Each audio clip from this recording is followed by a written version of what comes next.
Iran war में लगातार यह दिख रहा है कि पासा अब उल्टा होता जा रहा है। ईरान ने एक और एस्केलेशन किया है। ईरान ने ओमान के पास एक स्ट्रेटेजिक पोर्ट के पास जबरदस्त ड्रोन स्ट्राइक किया है। जी हाँ, वही ड्रोन स्ट्राइक जिसके बारे में ट्रंप कह रहे हैं कि हमने तो ईरान की ड्रोन केपेबिलिटी को खत्म कर दिया है, लेकिन ग्राउंड रियलिटी से काफी अलग है। इस स्ट्राइक की लोकेशन थी पोर्ट सलाला।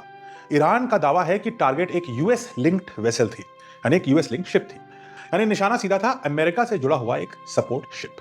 ईरान की आईआरजीसी ने कहा है कि वेसल पोर्ट से बस कुछ दूर ही मौजूद थी और उसी को कंसिडरेबल डिस्टेंस यानी काफी दूरी से टारगेट किया गया सक्सेसफुली। लेकिन ग्राउंड रियलिटी कुछ और ही कहानी कहती है। स्ट्राइक भले ही सी में एक वेसल यानी शिप पर हुआ हो, लेकिन इंपैक्ट पोर्ट तक पहुंचा। ओमान का सलाला पोर्ट भी इस अटैक में डैमेज हो गया, यानी इतना जबरदस्त अटैक था। विजुअल्स में साफ दिख रहा है एक्सप्लोजन, स्मोक और इंफ्रास्ट्रक्चर को हुआ नुकसान, यानी कोलैटरल डैमेज को अवॉइड नहीं कर पाए अमेरिका और उसके एलाइज। और यही इस अटैक को और भी डेंजरस बनाता है, क्योंकि ओमान सीधे इस कॉन्फ्लिक्ट का हिस्सा ही नहीं है, फिर भी उसका स्ट्रेटेजिक पोर्ट अब ईरान के स्ट्राइक जोन में आ चुका है। ईरान लगातार यूएस लिंक टारगेट्स को हिट कर रहा है, bases, vessels, logistic points. Strategy साफ है कि डायरेक्ट और इनडायरेक्ट प्रेशर दोनों बना के रखना है। लेकिन हर नए अटैक के साथ रिस्क भी बढ़ता जा रहा है, क्योंकि अब कॉन्फ्लिक्ट धीरे धीरे एक्सपैंड होती जा रही है।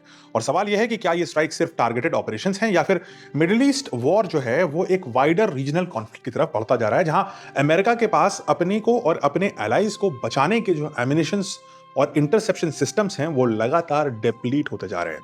क्या आपको लगता है, कमेंट से बताइए, कि इस युद्ध का पलड़ा बिल्कुल उल्टा पड़ता जा रहा है? क्या आपको लगता है कि ईरान अब खुलेआम जहां मन में आ रहा है स्ट्राइक कर रहा है और अमेरिका के लिए उसे रोक पाना मुश्किल हो गया है, और इसीलिए ट्रंप बार बार ये कह रहे हैं कि हम ईरान से नेगोशिएट कर रहे हैं, भाई 6 अप्रैल तक अटैक नहीं होगा, दोनों साइड नहीं करेंगे, लेकिन ईरान सुनता ही नहीं है। लेकिन क्या आपको ये भी लगता है कि अमेरिका अपने खुद के एसेट्स और अपने अलाइज के एसेट्स को बचाने में अब नाकाम होता जा रहा है, क्योंकि उसके ऊपर प्रेशर इतना ज्यादा पड़ चुका है कि उसकी आर्मी की इंटरसेप्शन कैपेबिलिटीज अब ब्रेक हो चुकी है? और शायद यही कारण है कि डोनाल्ड ट्रंप बार बार बोल रहे हैं कि मैं ईरान से नेगोशिएट कर रहा हूं, हम लोग ने ये डिसाइड किया है कि हम लड़ाई नहीं करेंगे इतनी तारीख तक, फिर इतनी तारीख तक, फिर इतनी तारीख तक।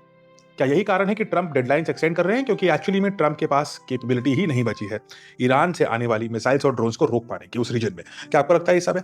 कमेंट्स में बताइए।